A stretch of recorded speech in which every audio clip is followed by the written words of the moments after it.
फतूर इश्क किस्त नंबर 35। सुबह का वक्त था। यूनिवर्सिटी में अभी स्टूडेंट की ज़्यादा गहमा गहमी शुरू नहीं हुई थी। पूरा कॉरिडोर हल्की हल्की धूप और खामोशी में डूबा हुआ था। बाहर धीरे धीरे चोर कदमों से चलती आरेश की क्लासरूम में दाखिल हुई। क्लास बिल्कुल खाली थी। वो एहतियात से उसके डेस्क तक पहुंची और अपने बैग से एक जूस की बोतल और छोटा सा कुकीज़ का बॉक्स निकाला। फिर एक स्टिकी नोट पर मुस्कुराते हुए लिखा, all the best for you, your math, your बारिश। नोट को बोतल के साथ डेस्क के अंदर रखते इसके लबों पर बेसाख्ता मुस्कुराहट उभरी थी। जैसे ही वो चुपचाप वापस मुड़कर बाहर निकली, सामने खड़ी शख्सियत को देखकर बुरी तरह से उछल पड़ी। नीना, तुमने तो मुझे डरा ही दिया था, वो अपने माथे पर आया पसीना साफ करते बोली थी। नीना ने आंखें घुमाई और उसका हाथ पकड़कर कॉरिडोर की जानिब खींच लिया। तू फिर आ गई इसके पास अपनी दीवानगी दिखाने। यार बहारे, तुम्हारा सेल्फ रिस्पेक्ट कहाँ गया? वो इसे घूरती बोली थी। वो हमारा सीनियर है। शायद उसे अंदाज़ा भी नहीं कि बहारे नाम की कोई लड़की एग्जिस्ट भी करती है। और तुम हो कि रोज़ उसके लिए कुछ ना कुछ छोड़कर चली आती हो। कभी बैग में, कभी बुक्स में, कभी डेस्क में। दोनों चलते चलते अपने क्लासरूम में आ गई। परसों तुमने उसके लिए इतनी मोहब्बत से परसों तुमने उसके लिए इतनी मेहनत से कप केक बनाए थे। पता भी है उसने खाए कि या नहीं? भारे फौरन से इसकी जान मुड़ी। नहीं नीना, इसमें सेल्फ रिस्पेक्ट वाली बात कहाँ से आ गई? उसकी आंखों से अलग उसकी आंखें अलग में ही चमक रही थी। कोई हमारे लिए स्पेशल हो और हम उसके लिए कुछ स्पेशल करें तो वो बुरी बात थोड़ी होती है। वो मुझे पूरा यकीन है, वो मेरे दिए सारे गिफ्ट संभाल कर रखता होगा। जो भी मैं बनाती हूँ वो अकेले ही खाता होगा और मेरे नोट्स भी ज़रूर पढ़ता होगा। नीना ने ड्रामेटिक अंदाज में सर पकड़ा। उफ, पता नहीं इसमें ऐसा क्या है जो तुम और यूनिवर्सिटी के आधी से ज़्यादा लड़कियाँ उसकी दीवानी बनी फिरती हो। मुझे तो उसमें अकड़ के अलावा कुछ भी नज़र नहीं आता।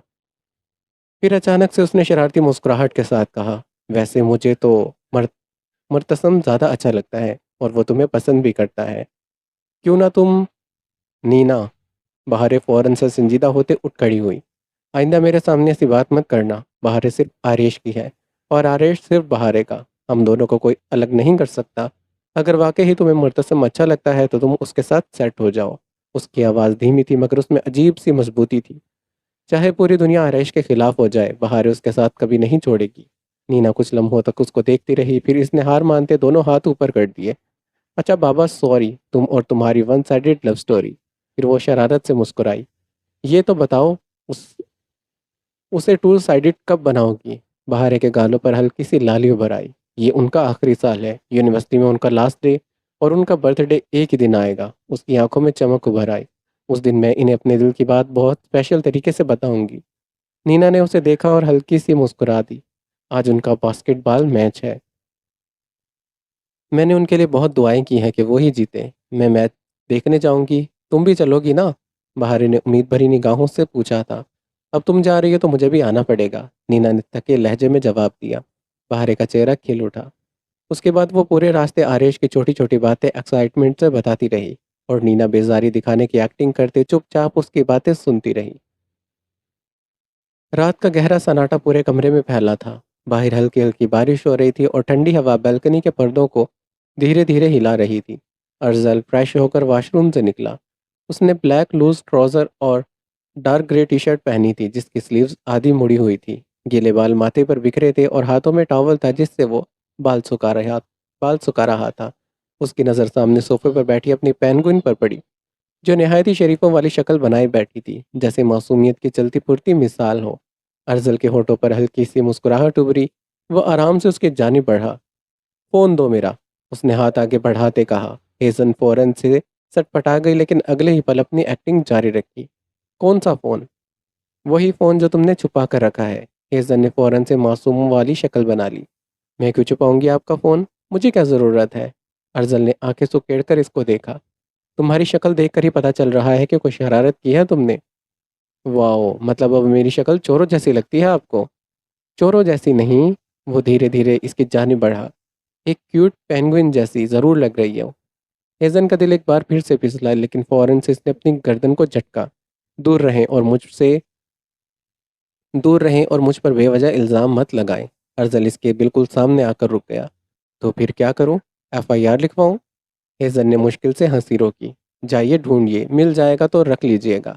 अर्जल ने गहरी सांस ली और अचानक सोफे के दोनों अतराफ हाथ रखकर इसको घेर लिया। हेजन की आंखें फैल गई। अर्जल, फ़ोन दो वरना तलाशी लेनी पड़ेगी। त त त तलाशी? हाँ, मुझे पूरा यकीन है फ़ोन तुम्हारे पास है। वो धीरे से कहकर वो धीरे से कहता झुका था। और अगर मैं सीरियसली ढूंढने लग गया तो फिर रोना मत। हेजन का पूरा चेहरा लाल हुआ था। उसने फौरन से कुशन उठाकर अपने सीने के आगे रख लिया। आपको शर्म नहीं आती? ऐसे क्यों देख रहे हैं? बोला ना मेरे पास नहीं है। अपनी बीवी को देखने में कैसी शर्म? अर्जल ने आग दबाकर कहा। हेजन की शक्ल रोने वाली हो गई। वो इसके करीब झुककर धीरे से बोला, लास्ट चांस पेंगुइन। हेजन ने जिद से नाक चढ़ाई। नहीं दूंगी। अर्जल सीधा हुआ और संजीदगी से सर हिलाया। ठीक है, अब जो होगा उसकी जिम्मेदार तुम होगी। अचानक ही हेजन जोर से बोली, शाजिम अंकल आप यहाँ। अर्जल फौरन पीछे मुड़ा और दरवाजे की जानिब देखा। हेजन ने मौका देखते बिजली की फुर्ती दिखाई। उसने जल्दी से अपने दिल के मकाम से फ़ोन निकाला और झुककर सोफे के नीचे सरका दिया। ये सब चंद सेकंड में हुआ था। जब अर्जल ने पीछे मुड़कर देखा तो वहाँ कोई नहीं था। वो दोबारा से उसकी जानिब मुड़ा। हेजन उस वक्त सोफे के नीचे से फ़ोन निकालकर सीधी शरीफ बच्चियों वाली शक्ल बनाकर उसकी जानिब बढ़ा रही थी। ये लीजिए जालिम इंसान, आपका फ़ोन। आप ही आप कहीं भी गिरा देते हैं और इल्ज़ाम मासूम लोगों पर लगा देते हैं। अर्जल ने फ़ोन लिया लेकिन स्क्रीन देखते इसकी आंखें तंग हो गई थी। उसका वॉलपेपर बदला हुआ था। वॉलपेपर पर हेजन की बनाई हुई वही डूडल ड्राइंग लगी हुई थी। Antarctica monster over queen of patience, जो सुबह इसे फ्रेम करके इसे गिफ्ट दी थी। अर्जल ने आंखें बंद करते गहरी सांस ली। हेजन फौरन से मासूम सी स्माइल के साथ बोली, अच्छी है ना? बहुत प्यार से लगाई है। फिर ड्रामेटिक अंदाज में बोली, सुबह आपने मुझे इतना खूबसूरत गिफ्ट दिया था तो मैंने सोचा क्यों ना आपको रोज़ सुबह उठते ही इस पिकासो लेवल आर्ट का दीदार करवाया जाए। 2 सेकंड की खामोशी छा गई। फिर अर्जल ने धीरे से इसकी जानिब देखा। तुम्हारी हिम्मत कैसे हुई मेरा वॉलपेपर चेंज करने की? हेजन फौरन से सोफे के पास से खिसकती भागने लगी। Because revenge is sweet Antarctica monster. वो खिलखिलाकर भागी और सीधा बेड पर चढ़ गई। लेकिन अर्जल भी कहाँ रुकने वाला था। वो एक ही झपट में बेड पर चढ़ा और अगले ही पल हेजन इसकी गिरफ्त में थी। पकड़ी गई पेंगुइन। आप चीटिंग करते हैं। मैं दुरानी हूँ। वो इसके कान के करीब झुककर धीरे से बोला, हम शिकार को भागने नहीं देते। हेजन का दिल जोर से धड़का। अब पनिशमेंट मिलेगी। कका कका कौन सी पनिशमेंट? अर्जन ने फोन साइड पर फेंका और इसे साथ लिए बेड पर धड़म से गिरा। हेजन की चीख निकल गई। वो कुछ समझ पाती इससे पहले ही अर्जन ने इसकी कमर के गिर्द बाजू डालकर इसे गुदगुदी करना शुरू कर दिया। अर्जल। हेजल की जोरदार चीख निकली और वो हंसी से दोहरी हो गई। स्टॉप। ना ना ना। हाँ हाँ प्लीज बस करें। वो बचने के लिए इधर उधर हिलने लगी लेकिन अर्जल ने उसे और मजबूती से पकड़ लिया। क्वीन ऑफ पेशेंस, कैसी लगी पनिशमेंट? अर्जल में गिर जाऊंगी। गिरने नहीं दूंगा। वो हंसी रोक कर बोला। पूरा कमरा उन दोनों की हंसी, शरारतों और खिलखिलाहटों से गूंज उठा था। गाड़ी जैसे ही बड़े से आहन पोश गेट को पार करती मेंशन के मेन गेट में रुकी। कयान ने फौरन से इंजन ऑफ किया। सन्नाटे को चीरते टायरों की आवाज़ धीरे धीरे थमी। कयान ने मुड़कर पैसेंजर सीट पर देखा, जहां मानूर अब भी सहमी हुई बैठी थी। उसकी आंखें रोने की वजह से सूजी थी। सांस अब भी बेतरतीब चल रही थी और पूरा जिस्म हल्की हल्की लर्जिश में मुब्तला था। कयान ने बिना एक लम्हा ज़ाया किए कार का दरवाज़ा खोला, बाहर निकला और फौरन से इसकी जानिब आया। उसने एहतियात से डोर खोला, झुककर महानूर को अपनी बाहों में उठाया। कयान। महानूर के लबों से नहायत ही धीमी और लर्जिश आवाज़ में सरगोशी निकली।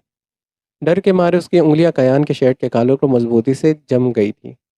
"शिश, तुम महफूज हो मून। मैं हूं ना?" कया ने नहायत ही नरम मगर पुरअसर लहजे में कहा। उसकी सब आंखों में अब वो दुनिया के लिए मशहूर वहशत गायब थी। वहाँ सिर्फ महानूर के लिए फिक्र, तसल्ली और हिफाजत थी। वो इसे अपनी बाहों में संभाले तेजी से मेंशन के अंदर दाखिल हुआ। एहान साहब, एहान साद और बाकी सब नीचे ही रुक गए थे क्योंकि वो जानते थे कि इस वक्त महानूर को सिर्फ कयान की ज़रूरत थी। कयान लंबी कॉरिडोर पार करता सीधा उसके बेडरूम तक आया। उसने नहायत ही एहतियात से महानूर को बेड पर बिठाया और उसकी पुश्त के पीछे तकिया ठीक कर दिया। अब महानूर को अपनी हालत का एहसास हुआ। उसकी हथेलियां और घुटनों पर सड़क के घसीटने की वजह से गहरी खराशी आई थी। कहीं कहीं से खून के हल्के कतरे भी नुमाया थे। कयान ने फ़ौरन से इंटरकॉम उठाया। गर्म पानी, एंटीसेप्टिक, स्लोशन और फर्स्ट एड बॉक्स मेरे कमरे में भेजो। उसका लहजा हमेशा की तरह ठंडा और हुक्म देने वाला था। चंद ही लम्हों में एक सर्वेंट सामान रखकर खामोशी से निकल गया। कयान ने स्टूल खींचकर बेड के करीब रखा और इस पर बैठ गया।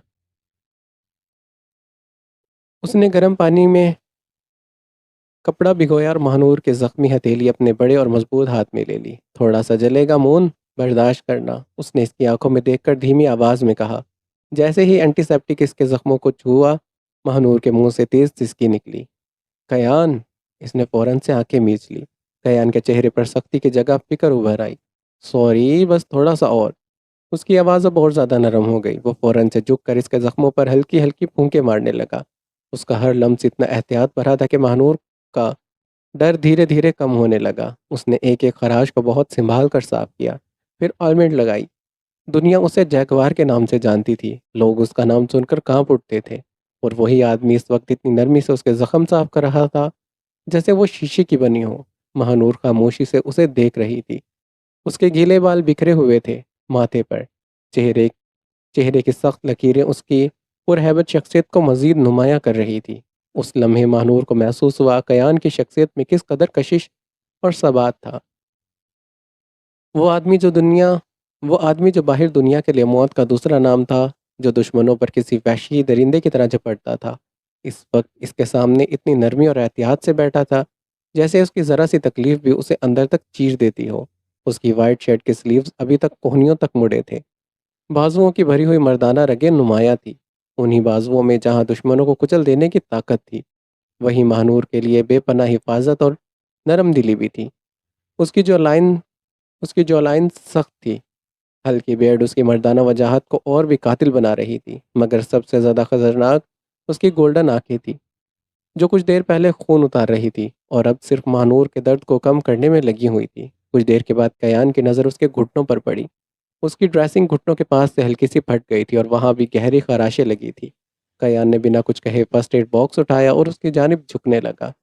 महानूर को फौरन एहसास हुआ कि वो क्या करने वाला है। वेट! वो जल्दी से सीधी होकर बैठी। कयान रुक गया। क्या हुआ? महानूर का चेहरा हल्का सा सुर्ख पड़ गया। वो मैं खुद कर लूँगी, उसने धीमी आवाज़ में कहा जिसमें शर्म नुमाया थी। कयान कुछ सेकंड्स तक इसको देखता रहा, फिर इसकी आंखों में हल्की सी समझ उभर आई। उसने बिना कुछ कहे फर्स्ट एड बॉक्स उसकी जानिब सरका दिया और खुद पीछे हट गया। ठीक है, खुद कर लो। मैं मेट्स को भेज देता हूँ। कुछ भी चाहिए हो तो उनसे कह देना। वो मुड़कर जाने लगा, मगर 2 कदम चलकर रुक गया। उसने धीरे से गर्दन मोड़कर उसको देखा था। एक बात याद रखना मून, वो इसकी आवाज़ एक बात याद रखना मून, उसकी आवाज़ इस बार गहरी और पुरअसर थी। इंसान का सबसे बड़ा दुश्मन उसका डर होता है। डर ही इंसान को अंदर से कमज़ोर करता है। महानूर खामोशी से उसको देखती रही। ऐसी सिचुएशंस में कभी भी पैनिक मत करना। दरिंदों से डर कर नहीं, उनका सामना करके जीता जाता है। वो धीरे धीरे उसके पास वापस आया। तुम्हें कराटे या कंग सीखने की ज़रूरत नहीं है। बस अपना दिमाग मजबूत बनाओ, हिम्मत रखो। उसकी गोल्डन आंखों में अजीब सी शिद्दत उभर आई थी।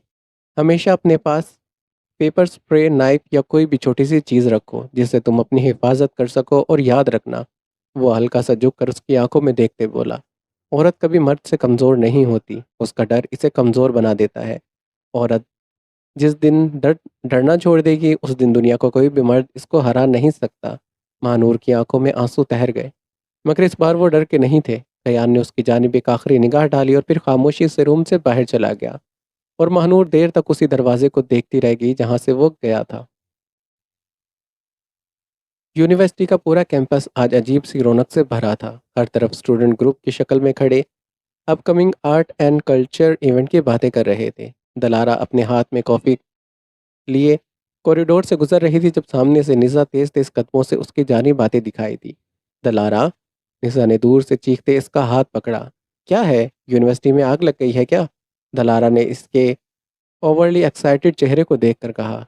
उससे भी ज़्यादा डेंजरस चीज़ होने वाली है, निशा ने ड्रामेटिक अंदाज में कहा। दलारा ने आईब्रोज काई। तुम्हारी शादी फिक्स हो गई? चुप! निशा ने फौरन इसके बाजू पर हल्का सा थप्पड़ मारा। यूनिवर्सिटी का art and culture event officially announce हो गया है और इस बार कंपटीशन की फाइनल लिस्ट भी लग गई है। दलारा ने बेपरवाही से काफ़ी कसिप दिया। तो ये कि इस बार बहुत से इंटरेस्टिंग कंपटीशंस हैं।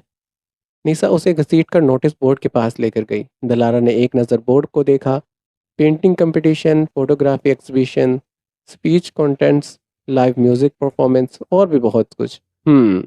दलारा ने संजीदगी से बोर्ड देखा। निशा फौरन से इसके करीब आई।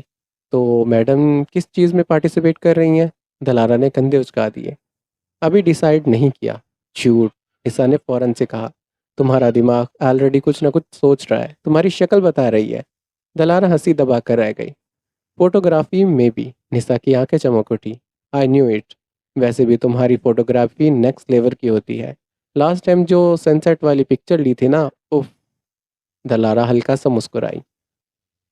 मुझे रैंडम इमोशंस कैप्चर करना पसंद है। फेक पोजेस से ज़्यादा कैंडिड मोमेंट ब्यूटीफुल लगते हैं मुझे। फिर इसने बात बदलने के लिए पूछा, और तुम किस कंपटीशन में पार्टिसिपेट करोगी? निशा फौरन से एक्साइटेड हो गई। Dance and skit. दलारा ने फौरन से हंस दिया। ओबियसली, तुम ड्रामा क्वीन हो। Thank you. Thank you. Nisha ने फौरन से फ्लाइंग किस दी। और मेरा पार्टनर होगा। वो ड्रामेटिक पास लेकर बोली। ढोलक दयान। दलारा की जोरदार हंसी निकल गई। ढोलक दयान? हाँ। निशा ने फखर से गर्दन अकड़ाई। उसकी शक्ल भी ढोलक जैसी है और आवाज़ भी। दलारा हंसी से दोहरी हो गई। तुम्हें पता है, अगर दयान ने सुन लिया तो वो तुम्हारा गला दबा देगा। उस चूजे में इतनी हिम्मत कहाँ? निशा नाक चढ़ाते बोली। ओए खबरदार, मेरे भाई को चूजा कहा तो। तेरा भाई निब्बा है। वो फौरन से जलकर बोली थी। निशा ने सर पकड़ लिया। तुम सुधरने वाली नहीं हो। बिल्कुल भी नहीं। कभी भी नहीं। दलारा ने ढीठपन से जवाब दिया। और निशा मुस्कुराई। वैसे तुम डांस या स्केट में पार्टिसिपेट नहीं करोगी? दलारा एक पल को खामोश हुई। करूंगी शायद। निशा ने फौरन से अब्रोच उचकाई। ओहो। और पार्टनर? दलारा ने धीरे से कहा। हमजा। फिर इसका चेहरा हल्का सा उदास पड़ गया। वैसे भी वो कुछ दिनों से मुझसे बात नहीं कर रहा। क्यों? निशा ने फौरन से पूछा। दलारा ने मुंह बनाया। पता नहीं क्या प्रॉब्लम है उसे। उस दिन कैंटीन वाले थप्पड़ के बाद अजीब बिहेव कर रहा है। निशा ने होंठ सुकेड़े थे। तो जाके मनाओ उसको। लड़के ना थोड़ा सा अटेंशन मिलते ही हीरोइन बन जाते हैं। दलारा ने हल्की सी सांस ली। मैं सोच रही थी स्केट उसके साथ करूंगी, बट वो इग्नोर कर रहा है। तो चलो ढूंढते हैं उसको। निशा ने फौरन से उसका हाथ पकड़ा। दोनों कॉरिडोर क्रॉस करती हुई प्राइवेट एक्टिविटी रूम्स की जानिब बढ़ने लगी। वैसे मुझे लगता है प्रैक्टिस रूम साइड होगा वो। दलारा ने धीरे से कहा। या फिर मिरर के सामने बाल सेट कर रहा होगा। निशा ने हंसी दबाकर कहा। दलारा ने उसके बाजू पर मारा था। पागल।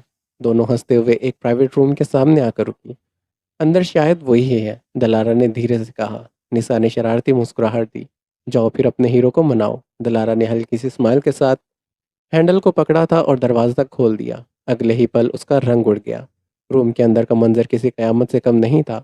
हमजा दीवार के साथ लगा खड़ा था और रोजी इसके बिल्कुल करीब, उसके जिस्म से जिस्म मिलाए खड़ी थी। दोनों एक दूसरे में इस कदर खोए थे कि उन्हें दरवाज़ा खुलने और किसी के आने का एहसास तक नहीं हुआ। हमजा ने रोजी की कमर को निहायती मजबूती से अपनी गिरफ्त में जकड़ रखा था, जबकि रोजी अपने दोनों हाथ इसके गर्दन में डाले हुए थी। दोनों एक दूसरे को बेहद डीपली और बेहयाई से किस कर रहे थे। उन दोनों की इस कदर घनौनी कुर्बत को देखकर दलारा की सांसें जैसे हलक में अटक गई। उसका दिल झटके से टूटकर बिखर गया। हमजा। इसकी टूटी लरसती आवाज़ कमरे में गूंजी। उसकी आवाज़ सुनते दोनों झटके से एक दूसरे से अलग हुए। रोजी ने मुड़कर दलारा को देखा। उसके चेहरे पर कोई डर नहीं था, बल्कि उसके लबों पर एक धीमी सी कमीनी से फातिहाना मुस्कुराहट उभरी, जैसे वो इसी मौके के इंतज़ार में हो। हमजा ने भी इसकी जानिब देखा, मगर अफसोस, उसके चेहरे पर ज़रा बराबर भी गिल्ट या पछतावा नहीं था। वो नहायत ही सपाट और ढीठ चेहरा लिए खड़े रहा। दलारा की आंखों में जो यकीन और उम्मीद थी, वो कांच की तरह चूर चूर हो चुकी थी।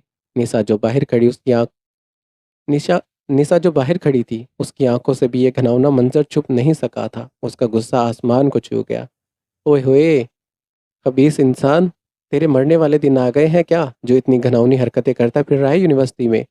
इतनी क्यूट, स्टाइलिश और पॉपुलर बंदी तेरे गर्लफ्रेंड है, फिर भी तू बेकारियों की तरह बाहर का झूठा भीख खाने लगा। एवे ही डिस्कस्टिंग। निशा को वो दोनों इस वक्त जहर से भी ज़्यादा बदतर लगे थे। हमजा ने अपने कपड़े ठीक किए और नहायत ही जहर कुंदक सपाट लहजे में बोला। मुझे नहीं चाहिए ऐसी गर्लफ्रेंड जो मेरे जज्बात और ख्वाहिशात को पूरा ना कर सके। और सबके सामने कैंटीन में मेरी इंसल्ट करने वाली लड़की तो मुझे बिल्कुल भी नहीं चाहिए। क्या समझती हो दिलारा? तुम्हें क्या लगा था कि तुम्हारी इस इंसल्ट के बाद तुम्हारे पीछे पीछे कुत्ते की तरह घूमता रहूंगा? नेवर। हमजाबासी के लिए लड़कियों की कमी नहीं है दुनिया में। तुझसे भी ज़्यादा हसीन और हुस्न रखने वालियों के साथ मैं रातें बिता चुका हूँ। तू क्या चीज़ है? और हाँ, वी आर ओवर नाउ। आज से मेरी ऑफिशियल गर्लफ्रेंड रोज़ी है और यूनिवर्सिटी में कंपटीशन में पार्टिसिपेट भी इसी के साथ पार्टनर के तौर पर करूँगा। और सुनो, हमारी ब्रेकअप की वजह जाकर अपने नसीब या हाथों की किस्मत मत और सुनो हमारे ब्रेकअप की वजह से जाकर अपने नसीब या हाथ की किस्मत समझकर हाथ की रगें मत काट लेना। तुम जैसी लो लेवल लड़कियां कोई ना कोई लो लेवल तुम जैसी लो लेवल की लड़की को कोई ना कोई लो लेवल का बंदा मिल ही जाएगा। अब तुम दोनों अपनी ये मनुष्य शक्ल लेकर यहाँ से दफा हो जाओ। हमें अपना काम कंटिन्यू करने दो। हमजा अब्बासी उनके घिनौने और जहरीले अल्फाज पर हमजा अब्बासी के घनौने और जहरीले अल्फाज पर दिलारा ने रोने की बजाय अचानक ज़ोर ज़ोर से हंसकर तालियां बजाना शुरू कर दी। उसकी हंसी में तंज और नफरत नुमाया था। तो दिखा दी ना तुमने अपनी असल औकात और अपना असल चेहरा। दलारा ने उस पर तंज के तीर चलाए। उसकी आंखों में अब आंसू नहीं बल्कि आग थी। उबले हुए अंडे की औलाद, शक्ल देखी है तूने अपनी आईने में? बड़ा ये यूनिवर्सिटी का हीरो। वो तो पता नहीं मेरी आंखों में कौन सा एसिड डाल दिया था, या फिर मुझे तुम जैसे लल्लू पर तरस आ गया था जो मैं तुम्हें अपना बॉयफ्रेंड बनाने चली थी। वरना तुम जैसे गटर के गुलाब जामुन को मैं कभी भी अपने पैरों की जूती के बराबर भी मुंह ना लगाती। निशा की हंसी इस बार मुश्किल से कंट्रोल हुई थी। उसने अपना मुंह दबोचा। हमजा का चेहरा गुस्से से लाल सख्त हो गया था। माइंड योर लैंग्वेज दिलारा, नहीं तो क्या करेगा रे तू? दिलारा पूरा दबंग अंदाज में आगे बढ़ी और सीधा उसके सामने आ खड़ी हुई। तुम जैसे 2 नंबर के नालायक, ठरकी और सस्ते इंसान को मैं कल तक अपना बॉयफ्रेंड बोलती थी। इस बात पर अब मुझे खुद शर्म आ रही है। मेरा टेस्ट इतना बुरा कैसे हो सकता है? रोजी से अब रहा नहीं गया, वो गुस्से से चीखी थी। दलारा, तुम चुप रहो टिकटॉक की तोती।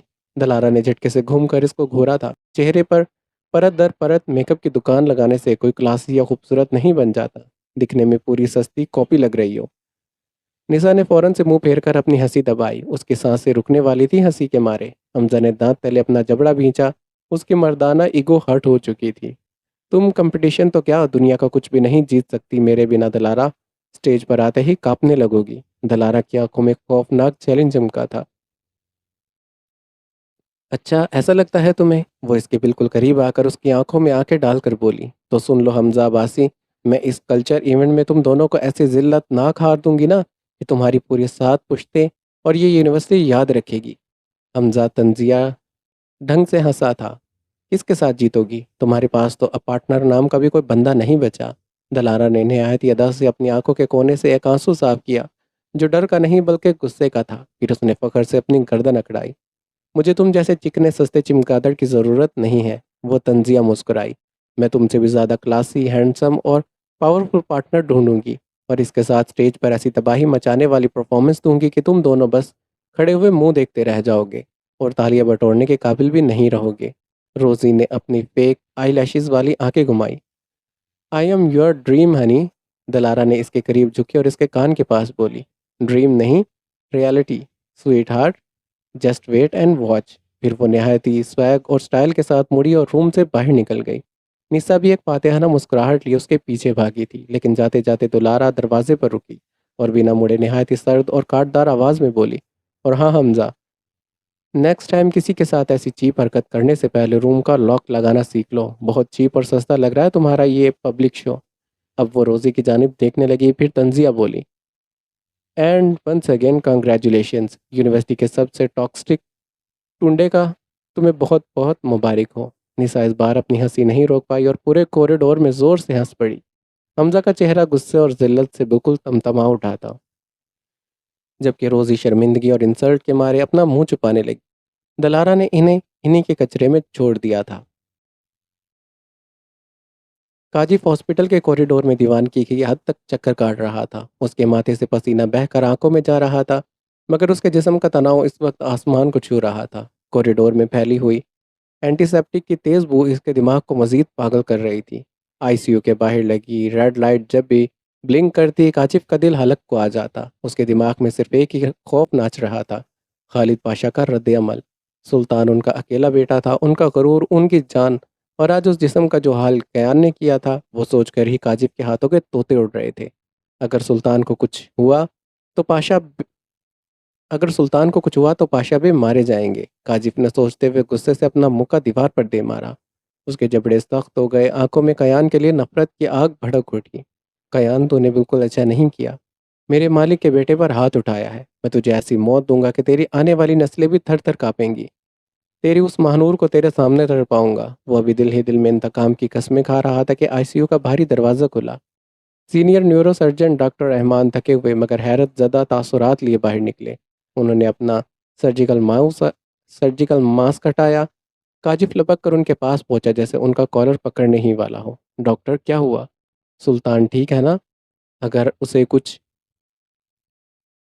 काम डाउन मिस्टर काजिब, बहुत ही अजीब और मुआजिज़ जैसा गुड न्यूज़ है। डॉक्टर ने उसे पीछे हटाते नहायत ही हैरत से कहा। गुड न्यूज़ मतलब? उसकी जान बच गई? काजिब ने सांस रोकते पूछा। डॉक्टर रहमान ने अपना सर्जिकल मास्क हटाया और हाथ थामते टेबल की स्क्रीन पर उंगली फेरते हुए डिजिटल रिपोर्ट काजिब की जानिब बढ़ाई, जहां सुल्तान के दिमाग का स्कैन और पूरी मेडिकल समरी नुमायां हो रही थी। फिर समझाने लगे, ये सिर्फ जान बच जाने का मामला नहीं है। It's a medical Marvel. कुछ महीने पहले जब इन्हें पहली बार सर पर किसी भारी चीज़ से मारा गया था, जैसे समझो राड से वार किया गया था, तो उनके दिमाग की टेम्पोरल लोब के दरमियान जो न्यूरल पाथवे था वो बुरी तरह से डैमेज हो गया था। वह एक बड़ा क्लॉट बन गया था जिसने दिमाग